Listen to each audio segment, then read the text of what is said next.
Catedral FM 105,9. Pois é, estamos de volta aqui para o nosso segundo bloco do programa Academia Cultural, hoje recebendo Margarida Rodrigues Vargas, doutora Goza.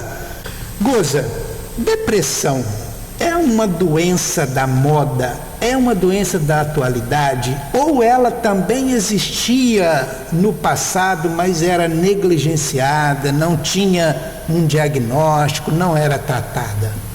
Ela sempre existiu, né? E ela é uma doença multifatorial, ela tem várias causas, mas ela tem uma vertente genética, né? Ela acontece mais na mesma família.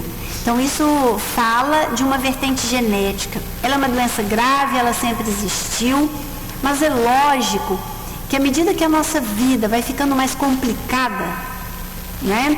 Que nós vamos sendo mais exigidos e tendo menos suporte, a chance de mais pessoas adoecerem com maior gravidade também aumenta.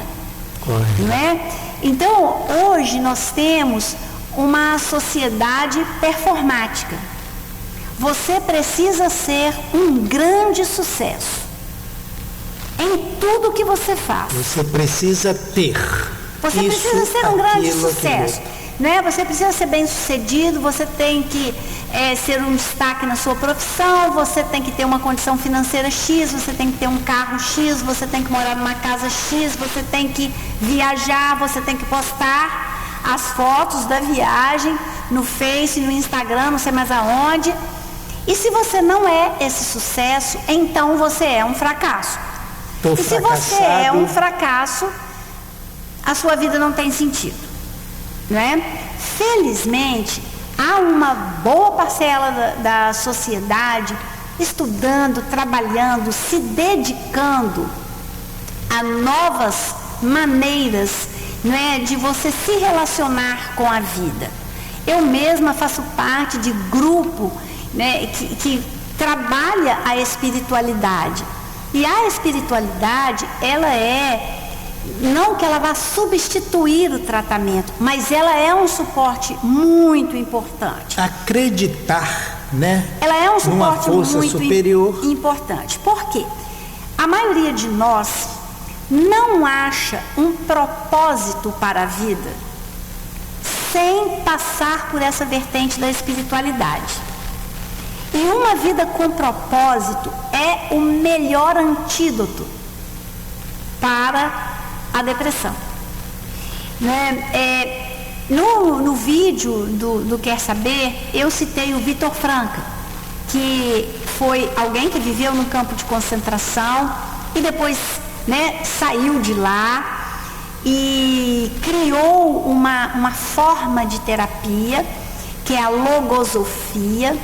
E ele falava: quem tem porquê suporta quase qualquer como. Então, o propósito faz você resistir ao sofrimento. Né? Ontem eu li que foi dia de São Maximiliano Kolbe, que foi um homem que ele estava num campo de concentração na Segunda Guerra. Ele era padre, tinha vivido grande parte da vida dele no Oriente, especificamente no Japão, tinha voltado para a Europa e sido levado para um campo de concentração. E um homem que também estava no campo de concentração foi escolhido para morrer, porque houve uma fuga, então eles escolheram um grupo para morrer. E um homem que estava lá, que ia morrer, ele falou: eu não posso morrer, eu tenho família, eu vou sair daqui, eu vou reencontrar minha esposa, meus filhos, eu não posso morrer. E aí esse Maximiliano Kolbe trocou com ele e morreu. Não me lembro a data, mas eu já ouvi, o Papa João Paulo II canonizou o Maximiliano Kolbe na presença do homem que ele salvou. Uau! Ele estava lá. Né? É de arrepiar. Então, olha, quem tem porquê suporta quase qualquer como. Eu não estou dizendo para as pessoas que sofrem de depressão ficarem ajoelhadas rezando o dia inteiro. Eu estou dizendo, olha só, além de tomar remédio, além de fazer terapia, desenvolva a sua espiritualidade no caminho que for o seu. Qualquer que for. Faça meditação, se a meditação corresponde àquilo que te faz bem. Faça yoga, se a yoga te ajuda a ancorar dentro de você mesmo. Faça caminhada na natureza, se isso te faz bem. Arranje um motivo. Vá fazer trabalho voluntário. Ah, mas eu já estou muito sofrida. As pessoas sempre elas falam isso para mim. Mas eu já estou muito sofrida, eu vou fazer trabalho na fundação. Gente, não tem só a fundação para fazer trabalho voluntário, não. Vai para uma escola de criança. Vai brincar com criança. Demais aí, né? O que mais tem é onde você promover o bem. Vai brincar com criança. Vai fazer muda de planta e distribuir. Qualquer coisa que tire você da sua dor. Realmente a depressão se coloca que é muitas vezes uma tendência, uma genética familiar, uma família, um segmento, um sistema familiar tem mais probabilidade de ter pessoas depressivas. Também o suicídio. Também. Né? O suicídio também. E aí a constelação familiar sistêmica, que você também conhece bastante, muito bem, podemos dizer, ela explica que é uma tentativa de seguir os mesmos passos. Quer dizer, eu me junto a você que suicidou, mesmo que eu não tenha consciência de que no meu sistema teria aquilo. Então, há uma tendência também de, no mesmo segmento, em gerações às vezes diferentes, acontecer. O Freud falava que aquilo que você ainda não entendeu, você repete. É o que o Freud chamava... Ou que não entendeu, mas não aceitou.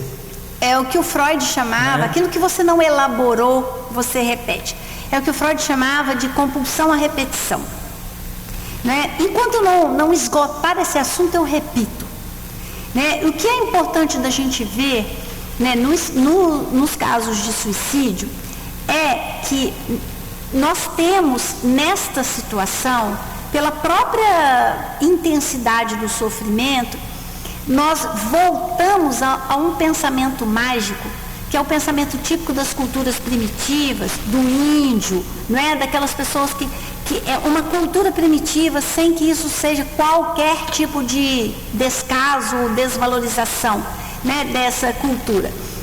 Nós temos um pensamento mágico, que é o pensamento mais fácil da gente ver, é a criança. Né? A criança pequena, ela fecha o olho e ela acha que você não está vendo ela. Correto. Né? Porque ela não está te vendo, então ela acha que você também não está vendo. Isso. Né?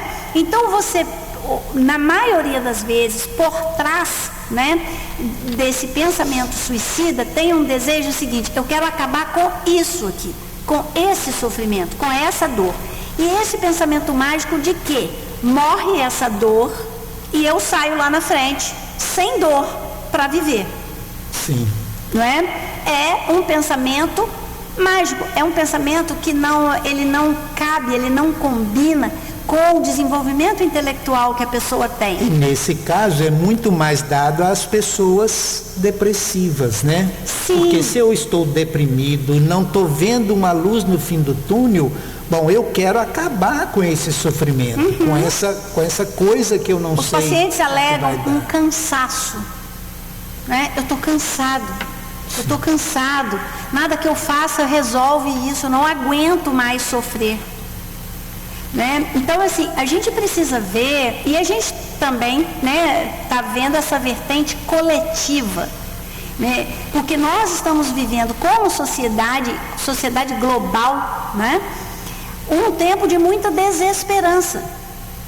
Nada adianta. Né?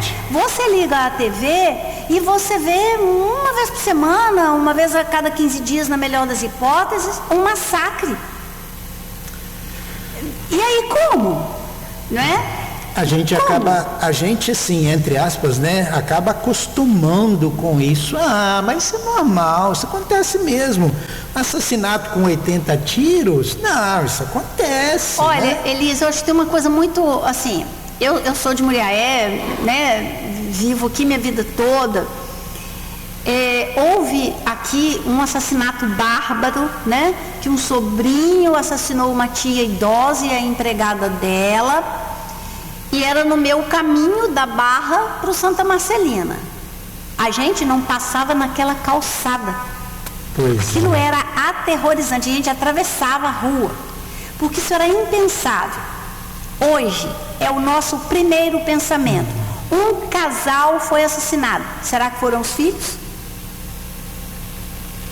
Né? Uma criança foi atirada. Será que foram os pais? Isso era impensável quando eu era adolescente, gente. Porque isso está virando comum, né? Hoje tem os Datenas da vida que propagam isso todo dia, toda hora, dentro de casa, né? E assim, isso está virando comum, né? Nós temos o direito de pensar que filho mata pai, porque existem Suzane von Richthofen, Gil Rugai. Correto. Não é? Para citar dois apenas. A gente tem o direito de pensar que pai mata filho, porque tem o Nardoni, porque tem o outro padrasto lá do menininho que era diabético. Como assim? E está mais que provado, né? Hoje com a física quântica aí nos prova, né?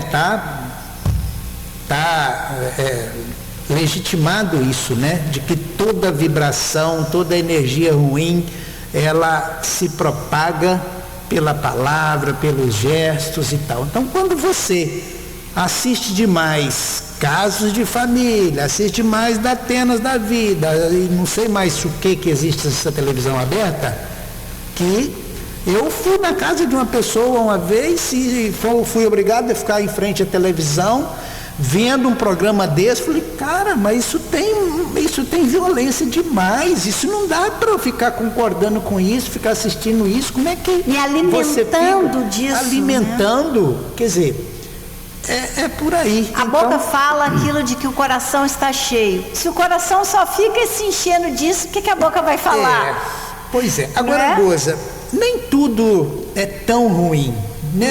Existem tantas coisas boas. E no finalzinho desse programa eu quero levantar essas coisas boas, que está havendo aí já um pensamento de que a sociedade precisa olhar coletivamente para as questões de suicídio, porque não são casos individuais, isolados, né? Quando eu assisti uma série uma vez, CSI, um programa de... Também sou fã de CSI. Pois é, e ele mostrou um local onde se praticou lá suicídios e na série era assim, aquele local era escolhido para a juventude ir lá e suicidarem lá, era costume. Então já foram para lá, acharam o defunto lá, justamente por causa disso. Vamos lá, porque pode ter sido lá. E existem, né? Então, quanto mais se propaga, quanto mais eu me deixo levar por essa energia, né, acontece. Mas o oposto também é verdadeiro, né? Então a gente precisa... Eu sou uma otimista incorrigível, né? E eu quero crer que estou fazendo a minha parte. Eu não posto coisa negativa, né? Eu não divulgo coisa negativa, eu não curto coisa negativa, porque eu não tenho coragem de curtir. Não dá. Né? Porque curtir para mim, como eu sou jovem dos anos 70, curtir para mim é gostar. Eu não curto uma coisa que eu não gosto. Não tem como. Mas como eu estava falando, existem os movimentos, né? Existem profissionais, existem grupos de pessoas se dedicando à meditação, ao pensamento positivo, ao espalhar coisas boas. E é muito simples. Se você quer fazer parte desse grupo, comece.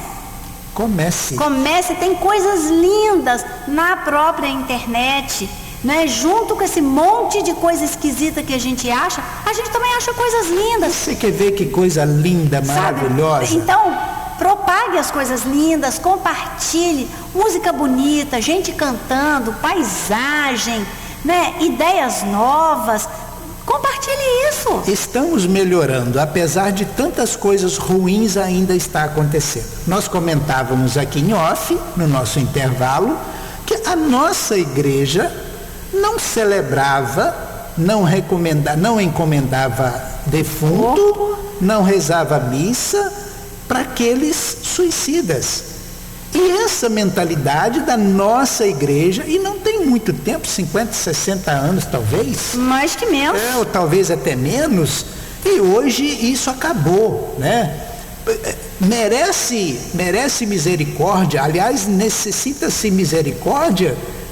Quando menos a gente merece, né? Aí é que a gente mais precisa. Aí é que a gente precisa. Né? E eu acho interessante também a gente falar isso, né? O Papa Francisco está sacudindo, né? Eu gostei muito de uma fala dele assim: não existe mãe solteira, porque mãe não é estado civil. Existe mãe.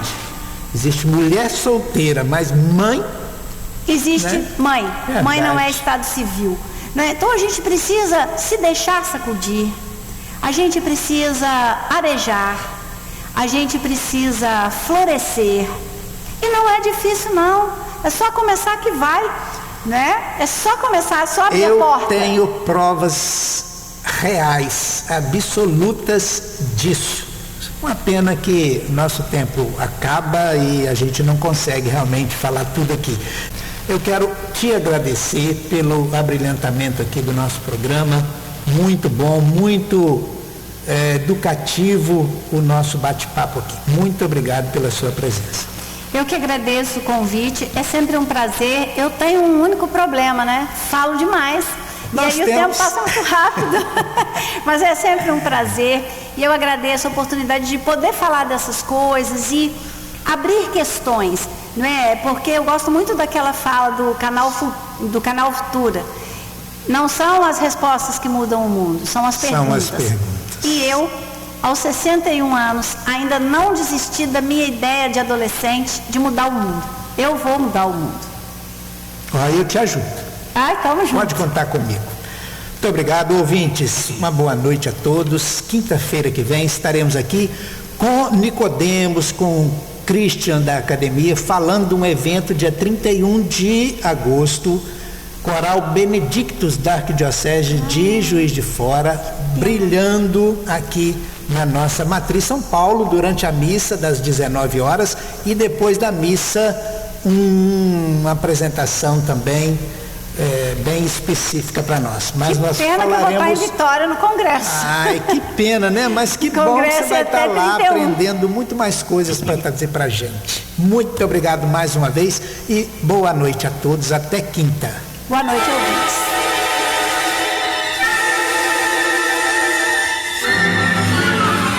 Você acompanhou o programa Academia Cultural. 60 minutos de cultura para você, ouvinte. Um programa da Academia Muriaense de Letras.